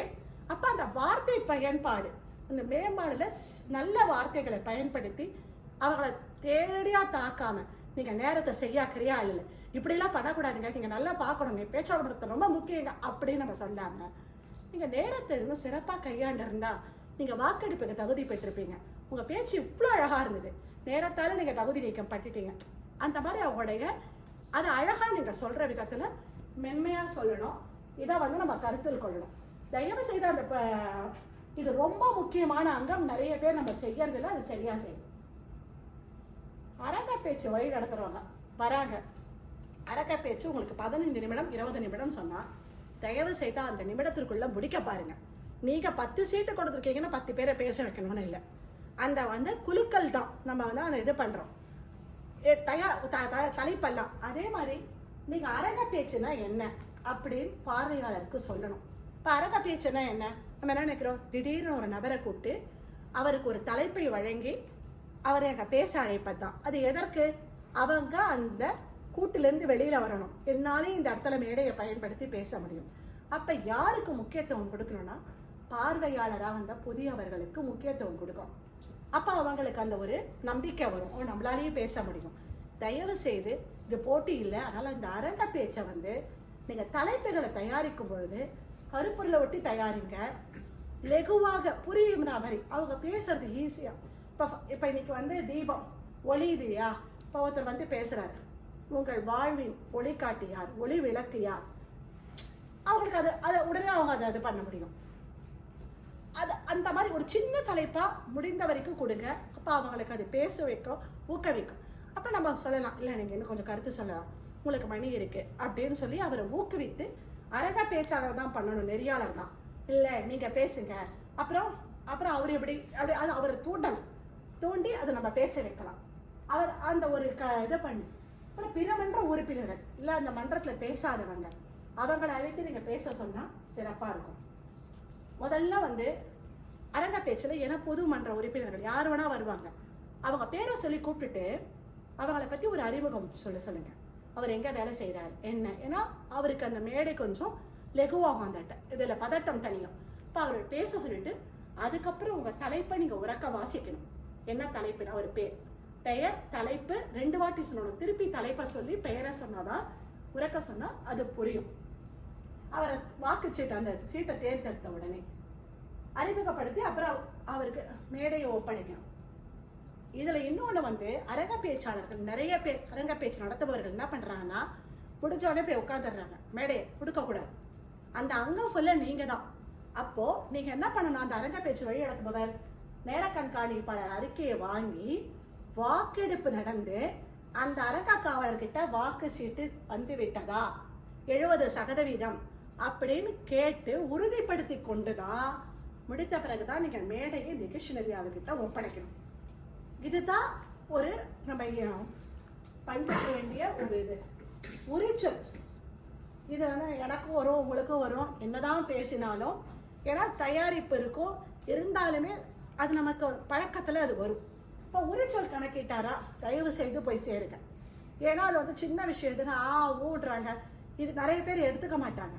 கண்டிப்பாக என்னன்னா நமக்கு கேட்கறது, கவனிக்கிறது, கூர்ந்து கேட்போம், கவனிப்போம், எழுதுவோம். இந்த மூன்றும் அந்த வந்து அது ஃபுல் மொத்த நிகழ்ச்சியாவே நம்ம பண்ணும் பொழுது நமக்கு ஆழ்ந்து கூர்ந்து கேட்குற கவனம் வரும். இப்போ இந்த உரிச்சொல் கணக்கீடுன்னா என்ன நமக்கு தெரியுமா? உங்களுக்கு தெரியுமா உரிச்சொல் கணக்கீடுன்னா என்ன? யாராவது சொல்லுங்க. உரிச்சொல் கணக்கீடுனா அப்படி கிடையாது. அதாவது அது சொல்றோம், உரிச்சொல் கணக்கீடுனா உபரி சொற்கள். நம்ம பேசும் பொழுது வரும் உபரி சொற்கள், பொருள் தராத சொற்கள், உபரி சொற்கள். இப்போ நான் பேசிட்டே இருக்கேன், அது வந்து இப்ப வந்தாலும் அதுவா அதே மாதிரி பார்த்தீங்கன்னா அதெல்லாம் நம்ம சொல்லுவோம், அந்த இடத்துல அது பயன்படாது. அப்புறம் ஆம் இதெல்லாம் நம்ம பேசும் பொழுது வரும் இந்த வார்த்தைகள்லாம். அப்போ அதுக்கான இது எழுதிட்டு இங்கிலீஷ்ல அதை அக்கவுண்ட்வாங்க. அந்த வார்த்தைகள்லாம் அதை நம்ம ஒவ்வொருத்தரும் நான் என்ன சொல்வேன், நீங்க உரிச்சொல் கணக்கீட்டாளரா பேரை போடுங்க, காலம் அந்த வரைங்க, கால அட்டவணை மாதிரி. ஆ வந்து நம்ம தமிழ்ல சோ இதெல்லாம் கொண்டு வருவோம். எதாவது வந்திருக்கு, ஆங்கில சொற்கள் எத்தனை வந்திருக்கு, சோ 5 வாட்டி, ஆனால் 10 வாட்டி, அதெல்லாம நீங்க எழுதணும். நம்ம அதை வந்து ஒவ்வொருத்தருக்கும் எழுதி அதை முன்னாடியே அட்டவணை தயாரித்துட்டு, இன்னும் நம்ம கிட்ட நிகழ்ச்சிகள் வந்துடுது, இவங்க தான் பேச போறாங்கன்னு தெரியும். நீங்க அதை தயாரித்து கொண்டு இந்த மன்ற கூட்டத்துக்கு முன்னாடி வந்தீங்கன்னா உங்களுக்கு அந்த உரிச்சொல் வந்து ரொம்ப சுலபமா வந்துடும். அதை கணக்கீட்டு பண்ணுறதுக்கு இது ரொம்ப முக்கியம். மொழி மதிப்பீடு ஒரு மன்றத்தோட வளர்ச்சி அந்த மொழியில தான் இருக்கு. எப்படி உரிச்சொல் வந்து தேவையில்லாத கலந்து ஒரு சிறந்த பேச்சாக மொழி ரொம்ப முக்கியம். இந்த இடத்துல மொழி மதிப்பீடு, ஒரு மொழி மதிப்பீடு நம்ம எதுக்கு பண்றோம்? முதல்ல ஒரு உரிச்சொல் கணக்கீடோ அரங்க பேச்சோ மொழி மதிப்பீட்டாளர்னா நீங்க எதுக்காக அதை செய்யறீங்க? மொழி மதிப்பீடு எதுக்கு செய்யறோம்? எதுக்காக செய்யறாங்க? மொழி மன்றத்தின் மொழியை தரத்தை உயர்த்ததான், அதுதான் முக்கிய இது நம்மளுடைய மொழி. அப்ப அந்த மொழி மதிப்பீட்டுல நம்ம கவனத்துல கொள்ள வேண்டியது, நான் என்ன கொள்ளுவேன், நான் ஒரு மொழி மதிப்பீட்டாளரானா இன்றைய உங்க பேச்சுல பெற்ற சிறந்த சொல்லாடல், தமிழ்ல அந்த சிறந்த சொற்கள், நீங்க பயன்படுத்திய சிறந்த சொற்கள், இலக்கியம், இலக்கணம், திருக்குறள். நீங்க இப்ப பாருங்க, நான் ஒரு பேச்சுக்கு சொல்றேன், வருக வருக என்று அவர் வரவேற்றார். வருக வருக நான் சொல்லும் போது அது அடுக்கத்தோடு நீங்க அதை சொல்லணும். அருமையான சொல் அது, அடுத்தடுத்து, அப்ப அது அடுக்கு தொடர். அது மாதிரி அவர் சலசலவென்று ஓடியது அப்படின்னு அவர் சொன்னார்னா இரட்டை கிளறி அவர் பயன்படுத்தியிருக்கார். வறுமையும் முதுமையும், அப்ப உண்மை தொடர் அவர் பயன்படுத்து. இதெல்லாம் ஒரு சின்ன சின்ன இதெல்லாம் சொன்னீங்கன்னா, அதே மாதிரி ஓமை, கருத்த வானம், சிவப்பு சூரியன், சிவத்த பழம் போல இருந்த சூரியன், இப்படிலாம் சொல்லும்பொழுது அப்ப நீங்க சொல்லலாம் ஓமை அழகா இருந்தது, சூரியனோட அவர் ஓமையை பயன்படுத்தி. அந்த மாதிரி நீங்க அந்த சொல்லும் பொழுது அந்த பேச்சாளர்களுக்கும் சிறப்பா இருக்கும். அதே மாதிரி இலக்கணம், பயன்படுத்திய இலக்கணம், இலக்கியம் முடிந்தா நீங்க கூர்ந்து கவனிங்க. அவங்களுடைய பாரதிதாசன் வரிகள், அதை திருப்பி நீங்க வந்து சொல்லாதீங்க, அந்த ஆரம்ப வரிகளை மட்டும் சொல்லி, இந்த பாரதிதாசன் வரிகள் சிறப்பா இருந்தது, இந்த புறநானூறு கவிதை சிறப்பா இருந்ததுன்னு சொன்னா போற. அவங்க சொன்னதை ஃபுல்லா நம்ம சொல்லணும்னு இல்லை, நீங்க பயன்படுத்தி இந்த குரல் சிறப்பா, ஆனா அது கரெக்டா அந்த பொருந்தித்த அந்த பேச்சுக்குன்றதையும் ஒரு மொழி மதிப்பீட்டாளர் பார்க்கணும். அதே மாதிரி அவங்க சொல்லும் வார்த்தையும் அந்த பேச்சுக்கு அந்த இடத்திற்கு பொருத்தமாக இருந்ததா அந்த வார்த்தைகள் அப்படின்னு. பிறமொழி சொற்கள் என்னன்னா, நம்ம நிறைய தமிழ் மொழி நினைச்சுட்டு இருப்போம். சுலபம்ன்றது தமிழ் வார்த்தைன்னு நினைக்கிறோம். சுலபம் தமிழ் வார்த்தை இல்லை, எளிது. வருஷம்னு வருடம், அப்புறம் அது மாதிரி அந்த ஒரு விஷயம்னு விடயம், இதெல்லாம் நம்ம வந்து பார்க்கணும். ஆங்கில கலப்பு இருக்கா, அதற்கான இணையான தமிழ் சொற்களை அவங்களுக்கு சொல்லுங்க. டெக்னாலஜின்னு வாங்க, அந்த மாதிரி அந்த பொறியியல், இயந்திரவியல், எதனா ஒன்று கரெக்ட் இணையான தமிழ் வார்த்தைகள் அதை சொல்லி, இந்த யாரா இருந்தாலும் அதே தான் நான் சொல்லுவேன், யாரா இருந்தாலும் அங்க பேசினவங்க யாராவனா இருக்கட்டும், சிறந்த பேச்சாளராக இருக்கட்டும், மொழி மதிப்பீடு பண்ணுவது அவரோட சிறப்பெல்லாம் சொல்லிட்டு இதெல்லாம் நீங்க பயன்படுத்தினீங்க, இதெல்லாம் இதுதான் சரியான வார்த்தை அப்படின்னு நம்ம சொல்றது. கண்டிப்பா இது வந்து அவங்க தரத்தையும் உயர்த்தும், நம்ம மன்றத்தோட தரத்தையும் உயர்த்தும். முடிந்தவரை ஆங்கில கலப்பு இல்லாமல் பேசுவது சால சிறந்ததா இருக்கும். பொது மதிப்பீடுனா விளக்கி கூறிடணும். இப்ப நான் பொது மதிப்பீடு பண்றேன், இப்ப நான் வந்தோடனே பொது மதிப்பீடு பண்ண போறேன் அப்படின்னா அதுக்குன்னு பொது மதிப்பீட்டாளை பார்த்து நம்ம பயப்பட வேண்டிய அவசியம் இல்லை. நம்மளுடைய மன்றத்தின் மேம்பாட்டிற்காக அவர் சொல்ல போற கருத்தை கருத்தில் கொள்ளணும். இது மேம்பாட்டுக்கான கருத்து, குறை சொல்றது இல்லை. இந்த இடத்துல பொது மதிப்பீட்டாளர் அது உன்னுடைய நண்பராகவே இருக்கட்டும், அந்த தலைவர் யாரா இருக்கட்டும், நக்கீரன் மாதிரி வெற்றிக்கண் திருப்பினும் குற்றம் குற்றமே அப்படின்னு நீங்க பொது மதிப்பீடு செய்யணும். ஏன்னா இது பொது மதிப்பீடுன்றது ஒரு மன்றத்தோட வளர்ச்சி நீங்க கருத்தில் கொள்ளணும். ஐயோ நம்மளுடைய தலைவரா இருக்கார் நம்ம தோழர், அதனால நம்ம அதை சொல்லக்கூடாது அப்படியெல்லாம் கண்டிப்பா செய்யாதீங்க. பொது மதிப்பீடு அதை சொல்லிட்டு எதுக்கு அதான் நான் இப்ப நான் முன்னாடியே சொல்லிட்டேன், பொது மதிப்பீடுனா என்னன்றத நீங்க விளக்கி கூறணும். எதற்காக பொது மதிப்பீடு செய்வீங்க, தயவு செய்து இந்த மதிப்பீட்டுக்கு ஒரு 15 நிமிடம் நீங்க கொடுத்தா சிறப்பா இருக்கும் ஒரு மன்றத்துல. ஏன்னா பொது மதிப்பீடு அதாவது சிரிப்பா ஒரு நகைச்சுவையோட நீங்க ஒரு இதுவா போகாதீங்க. தயவு செய்து ஒவ்வொருத்தருடைய பேச்சாளர்கள் இந்த அத்தனை அங்கத்தையும் நீங்க புரிந்து கொண்டு உள்வாங்கி கொண்டு அவங்க யார் தப்பு செய்தாலும் யாராக இருந்தாலும், அதாவது தப்பு நம்ம தெரிஞ்சு செய்ய மாட்டோம், தவறிதான் செய்வோம் எல்லாருக்கும். இப்ப எனக்கு கூட நான் இப்ப இதுல எத்தனை தவறுகள் நமக்கு தெரியும் தெரியாம நடக்கலாம், அதை நாசூக்கா நீங்க சொல்லி அந்த மேம்பாட்டுல அவர் எதை விட்டார். ஏன்னா இப்ப புதுசா வரவங்களுக்கு இதுதான் கரெக்ட் இதுதான் சரி போல இருக்குன்னு நினைக்க கூடாது. இப்ப வாக்கெடுப்பு நடக்காமையே அவர் நடத்தாமையே அடுத்த அங்கத்துக்கு சென்றா நீங்க அதை பொது மதிப்பீட்டுல கண்டிப்பா சொல்லணும். நீங்க வாக்கெடுப்பு நடத்திய பின்புதான் நீங்க போயிருக்கணும். என்ன இருக்கோ அந்த ஒவ்வொருத்தரோட அங்கங்களும் அப்பதான் நம்ம புரிஞ்சுட்டாதான் அதை சொல்ல முடியும். தயவு செய்து அதே மாதிரி கூட்டம் ஆரம்பிக்கும் போது இப்ப நான் இன்னைக்கு பொது மதிப்பீடுனா அருமையா வந்தது, கூட்டம் கரெக்டா எல்லாரும் வந்தாங்க, வரவேற்றாங்க, எல்லாம் பண்ணாங்க. ஆனா யாருக்காகவும் இன்னைக்கு கூட்டம் 9:45, ஆனா இன்னைக்கு ஆரம்பித்தது 10 மணி. அப்ப நம்ம யாருக்காகவும் அந்த 15 நிமிடம் நிக்க கூடாது. ஏன்னா அதுக்கு முன்னாடி வந்தவங்களுக்கு ஒரு மதிப்பு கொடுக்கணும் இல்லையா, அந்த நேரத்தை கருத்தில் கொண்டு சரியான நேரத்துல வந்தவங்களுக்கு ஒரு மதிப்பு கொடுக்கணும். அதனால அது யாராக இருந்தாலும் யாருக்காகவும் கூட்டம் நிறுத்தக்கூடாது. அந்த சரியான நேரத்துல கண்டிப்பா ஆரம்பிச்சிடணும். அரங்க காவலருடைய பணி அதுதான். அது தலைவரே வரலனாலும் செயலவையில யாரு இருக்காங்க, அடுத்த துணைத் தலைவர் கல்வி, அவரை கூப்பிட்டு பேசுங்க. அதே மாதிரி மதிப்பீட்டாளர் வரலையா உடனே மாத்துங்க. ஏன்னா அவர் வரல, நேர மேலாண்மை நமக்கு இல்ல, பரவாயில்ல யாருன்னா ஏன்னா அனுபவம் மிக்க இருப்பாங்க, அவங்க கிட்ட கேளுங்க, அவங்க கண்டிப்பா செய்வாங்க. அது நம்ம உடனே மாற்றி அந்த நிகழ்ச்சி நெறியாளருக்கு சொல்லிடணும். அதுக்குதான் 15 நிமிடம் நமக்கு அந்த கூட்டத்துக்கு முன்னாடி வச்சிருக்க அந்த நேரம், அதை நீங்க நிஜமா கருத்தில் கொள்ள வேணும். இதெல்லாம் பண்ணிட்டு பேச்சாளர் மனத்தில் கொண்டு உரைய வழங்கினாரா, இதெல்லாம் நீங்க பார்க்கணும். மதிப்பீட்டாளர் மதிப்பீட்டை ஒழுங்கா வழங்கினாரா, சரியா சொன்னாரா, இல்ல அவர் நண்பன்றதுக்காக அவரை பத்தி புகழ்ந்து சிரிச்சுட்டு இப்படி சிரிச்சு ஆஹா இவ்வளவு அருமையா பேசுனீங்க அப்படி பேசுனீங்க அவரை இது பண்ணாம வெறும் அந்த மேம்பாட்டை சொல்லாம அப்படியே விட்டாரா. தயவு செய்து யாரா இருந்தாலும் அதை ஆனா என்னன்னா பேச்சாளர் மதிப்பீட்டாளருக்கெல்லாம் நம்ம தனித்தனியா சொல்லணும்னு அவசியம் இல்லை. பொதுவாக இந்த மதிப்பீட்டு அங்கத்துல இதெல்லாம் சில மதிப்பீட்டாளர்கள் செய்தார்கள், இதை செஞ்சா இன்னும் சிறப்பா இருந்திருக்கும் பொதுவா சொன்னா அவங்களுக்கே புரியும் யாரு, ஏன்னா பார்வையாளருக்கும் புரியும் அது யாரு என்னன்னு. அதனால அதெல்லாம் பாருங்க. தலைவர் நியமன அதிகாரிகள் அவங்கள பணியோட செஞ்சாங்களா, இப்ப தலைவர் அந்த ஆணையை அடிக்கலைன்னா நீங்க கூட்டத்தை ஆரம்பிக்கிறது சரியாக ஆரம்பிக்கல, இதுதான் முறை சொல்லுங்க. ஏன்னா தலைவரும் புதிய தலைவரா இருக்கலாம், இல்ல அவர் அந்த அன்றைய நிகழ்வுல மறந்திருப்பார், எடுத்து சொல்றது தப்பு இல்லை. ஏன்னா இது அடுத்த பாக்குற பார்வையாளர்களுக்கெல்லாம் இது பயனுள்ள இப்படிதான் இருக்கணும், கூட்டம் இப்படிதான் நடக்கணும்ன்றது ஒரு இதுவா இருக்கு, எடுத்துக்காட்டா இருக்கும். உன்னிப்பாக சிறப்பு அம்சங்களை எடுத்த உடனே நிறைய சிறப்பு அம்சங்களை சொல்லுங்க ஒவ்வொருத்தருக்கும். எல்லாரையும் புகழ்ந்துடுங்க.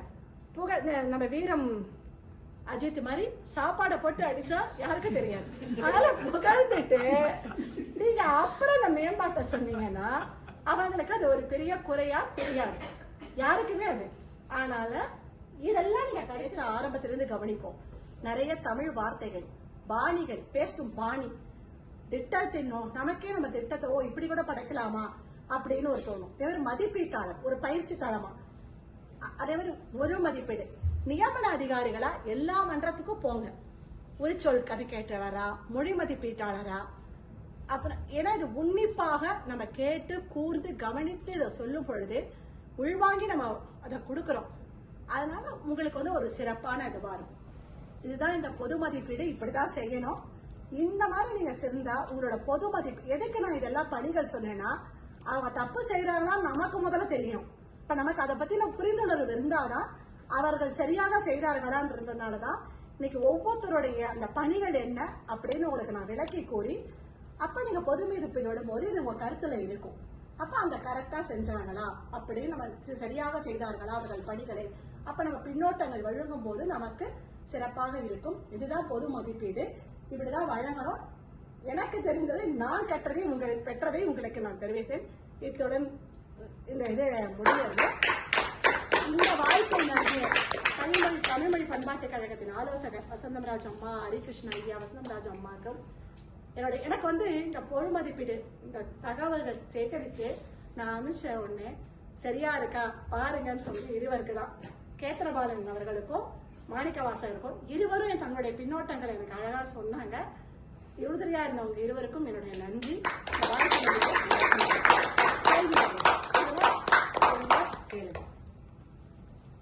போனீங்கன்னா அதை நீங்க பதிவிறக்கம் செஞ்சுட்டீங்கன்னா அப்ப உங்களுக்கு அது தெரியும். அதுல இதுவா சொல்லுவாங்க என்னென்ன பண்ணணும்ட்டு ஜெனரல் அந்த எவாலுவேஷனுக்கு. இதை நீங்க அந்த இதுக்கு போய் பாருக்கலாம். எதனா கேள்வி பதில் இருக்கா? ஒரு கேள்வி இருக்கு. இந்த பொது மதிப்பீடு உரிச்சொல் கணக்கீடுக்கெல்லாம் வந்து நிகழ்ச்சிகள்ல நேரம் கொடுத்துருக்கோம். நம்ம அந்த நேரத்துக்குள்ள தான் பேசணுமா, நேரத்தை தாண்டி? இல்ல, நான் என்ன சொல்றேன்னா அது வந்து உங்களுக்கு வந்து உரிச்சொல் கணக்கீடுக்கு அந்த நேரம் பொதுவாக உங்களுக்கு உரிச்சொல் கணக்கீடுக்கும் மொழி வளத்துக்கும் அந்த நேரம் சிறப்பாக இருக்கும். அதாவது நம்ம எல்லாத்தையும் சொல்லணும்னு நினைக்க கூடாது. இப்ப நான் சொல்றேன், ஒரு பேச்சு இருக்கு, அப்ப வந்து இப்ப நான் பேசுறேன், எல்லாத்தையுமே நீங்க சிறந்த சொற்களா எழுத வேண்டாம். மொழி மதிப்பீட்டாளரா அல்ல சொல்லாடல் ஒரு வார்த்தை, அப்ப அது நல்ல வார்த்தை. அடக்கு தொடர் எங்க பயன்படுத்திருக்க சிறப்பான சொற்கள், அது என்ன வித்தியாசமா ஒரு வேற சொற்களை மட்டும் அதை நீங்க சொன்னா போதும். அவங்க பயன்படுத்தி எல்லா சொற்களும் எழுத ஆரம்பிச்சோம்னா நமக்கே எழுத முடியாது, நேரம் பத்தாது. அதனால அது போறோம். ஆனா பொது மதிப்பீட்டுக்கு தயவு செய்து 15 நிமிடம் தான் அப்படின்னாலும் அந்த பொது மதிப்பீட்டாளர் நிறைய மேம்பாடுகளை சொல்லணும். நேரம் கருதி கொஞ்சம் தள்ளி போனோம்னா, இப்ப நான் போனவொடனே கேட்டுருவேன், எனக்கு கொஞ்சம் நிறைய இருக்கு, நீங்க அதை முன்னாடியே சொல்லிடலாம். நான் சொல்லலாமா தலைவர்கிட்ட, இது 15 நிமிடம் எனக்கு போராது. சிறப்புகளும் இருக்கும், அந்த மேம்பாடுகளும் இருக்கும். தயவு செய்து அதை கேட்டுக்கலாம். ஏன்னா என்ன பொறுத்த வரைக்கும் மொழி மதிப்பீடு எல்லாமே முக்கியம். அந்த பொது மதிப்பீடு இன்னுமே அது வந்து ஒரு மன்றத்தின் வளர்ச்சிக்கு முக்கியம். ஏன்னா அது தெரிஞ்சாதான் அதுவாகும். அதனால ஏன்னா முடிந்த வரைக்கும் இது நேரத்துக்குள்ள நம்ம முடிச்சிருவோம். அடுத்த கேள்வி. ஆரம்பத்துல ஒரு மேம்பாடு சொல்லியிருந்தீங்க, பதாகையில வந்து இமேஜினேஷன் அறையை வந்து டிரான்ஸ்லேட் பண்ணுவாங்க. அதாவது ஒரு பெயர் சொல்ல வந்து நம்ம அப்படி டிரான்ஸ்லேட் பண்ணலாமா? அதாவது மை இமேஜினேஷன் என்னோட கற்பனைன்னு சொல்லலாம். இமேஜினேஷன் ரூம், பாசிபிலிட்டி ரூம் வந்து நம்ம தமிழ்ல டிரான்ஸ்லேட் இல்ல. அது வந்து என்னன்னா அப்ப அறையை நீங்க பண்ணிருக்க வேண்டாம். இல்ல ஒரு இதுக்கு சொல்றேன், பொது மதிப்புல இல்ல ஒரு பெயரை வந்து மாத்தணும்னு இல்ல, ஒரு இதுக்கு இப்போ ஒரு ரொம்ப தமிழ் ஆர்வம் இருக்க ஒரு ஆள் வந்து பொது மதிப்பீடு பண்றாங்கன்னு வச்சுக்கோங்க, கண்டிப்பா அவங்க சொல்லுவாங்க. இல்ல பொதுவா ஒரு இதுக்கு சொல்றேன், இல்ல பதாகையில போடுறது அந்த ரூம் நேம் கண்டுபிடிச்சு வரக்காக இல்ல அதுதான் நான் சொன்னேன் இல்லையா, ஆங்கிலத்துல போட்டிருக்காங்கன்னு.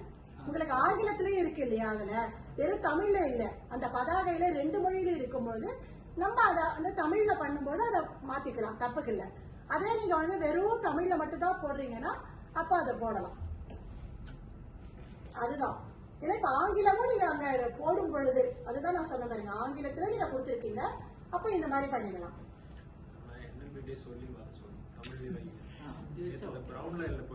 இது பொது மதிப்பீட்டுக்குள்ள கேள்வி இல்ல. கார்டன்ஸ் பை தி பேக்கு வந்து கரையோர பூந்தோட்டங்கள்னு வச்சிருக்காங்க பேரே. கரையோர பூந்தோட்டங்கள் எல்லாத்தையும் பண்ணாங்கன்னா நம்ம அதையும் சேர்த்து நம்ம பண்ணலாம். அது வரைக்கும் 2 கருத்துமே ஏற்புடையது. அது ஒரு இதுக்காக சொல்றோம். ஒரு தமிழ் வந்து கண்டிப்பா தமிழ்ல ஆர்வலரா இருக்கிற ஒரு ஆளா இருந்தா அதை கண்டிப்பா சொல்லுவாங்க ஒரு பொது மதிப்பீட்டாளர். இல்லைன்னா நம்ம அதுதான் சொல்றேன், ஒரு நம்ம சொல்லணும்னு நினைச்சா இதெல்லாம் ஒரு மேம்பாடு. இப்ப தீபம்ன்றது தமிழ் வார்த்தையே கிடையாது. அப்ப அது விளக்கு, அந்த அர்த்தம் நம்ம சொல்லணும். அப்ப ஆனா ஏன்னா அவங்க எல்லா விளக்கும் விளக்காக அழகா சொல்லிட்டு அதுக்காக அதுதான் வேற மதிப்பீட்டாளர் வந்து எல்லா எவாலுவேட்டருக்கும் செக் பண்ணணுமா? மற்ற மதிப்பீடாளர் இருப்பாங்கல்ல, பேச்சு மதிப்பீடுறாங்க. ஆமா, நீ எல்லார்ட்டையும் வந்து அது பேசிட்டீங்களா பேச்சாளர்கள்னு சொல்லிட்டு அவங்க பின்னாடி செக் பண்ணணுமா? யாரு? கண்டிப்பா பொது மதிப்பீட்டாளர் இருக்காங்கல்ல, ஆமா. மற்ற 4 பேச்சு இருக்குன்னா 4 பேருக்கு 4 மதிப்பீடாளர் இருப்பாங்க. ஸோ அவங்க தனித்தனியா அவங்க நீங்க எல்லாம் அவங்க பேசிட்டீங்களா அதெல்லாம் நம்ம கேட்க கூடாது, பொதுமக்கள் கேட்கறாங்க. கேட்க வேண்டாம் அவசியம் இல்லை. நமக்கு தேவை வந்து அந்த அன்னைக்கு என்ன பேச போறாங்க அப்படின்ற அந்த எவாலுவேஷன், அதாவது அந்த மதிப்பீட்டு படிவம் மட்டும் நமக்கு வேணும். ஏன்னா அந்த பேச்சாளர் பேசுறது கரெக்டா இருக்கா, அவர் அந்த நோக்கத்தை ஒழுங்காதான் புரிந்து கொண்டு பேசுறாரா, மதிப்பீட்டாளர் அந்த நோக்கத்தை ஒழுங்கா சரியாக சொன்னாரா, திட்டத்தின் நோக்கத்தை, அப்ப திட்டத்தின் நோக்கத்துக்கு ஏத்த மாதிரி அவர் மதிப்பீடு செஞ்சாரா. இப்ப அவருக்கு மதிப்பீட்டாளரை கேட்டு நீங்க அவர்கிட்ட பேசினீங்களான்னு கேட்கிற வேலையெல்லாம் நம்ம வேலை இல்லை. அந்த வேலை வந்து உங்க துணைத் தலைவர் கல்வியும் துணைத் தலைவர் தான் அது. அந்த அதெல்லாம் நம்மளுடைய வேலை அந்த படிவத்தை வாங்கி வச்சுக்கணும். ஏன்னா அது என்ன நோக்கம்னு தெரியாம கட்டல் பாதல் விலக்குறை 4 திட்ட நிலை 1ன்னா அப்போ நமக்கு தெரியாது. முடிந்த வரைக்கும் ஏன்னா நம்ம ஒரு அவங்களுடைய பேச்சாளரோட பேச்சையும் மதிப்பீட்டாளரோட மதிப்பையும் அவங்க சரியா செய்யறாங்களான்னு பாக்குறதா அந்த பொது மதிப்பீட்டாளரோட வேலை. அப்ப நமக்கு அது தெரியணும், அந்த தகவல் என்ன பேசுறாங்க என்னன்னு. முடிந்த வரைக்கும் அதனால துணைத் தலைவர் கல்விகிட்ட வாங்கி வச்சுக்கிட்டீங்கன்னா அது சிறப்பா இருக்கும். அப்ப இவங்க இந்த பேச்சாளர் இது பேசுறாங்கன்றது அதற்குதான். யாராவது கடைசி கேள்வி இருந்தா கேட்டுட்டு முடிச்சுக்கலாம், இல்லை என்றால் முடித்துக் கொள்ளலாம். நேரம் கருத்து யாருக்காங்க?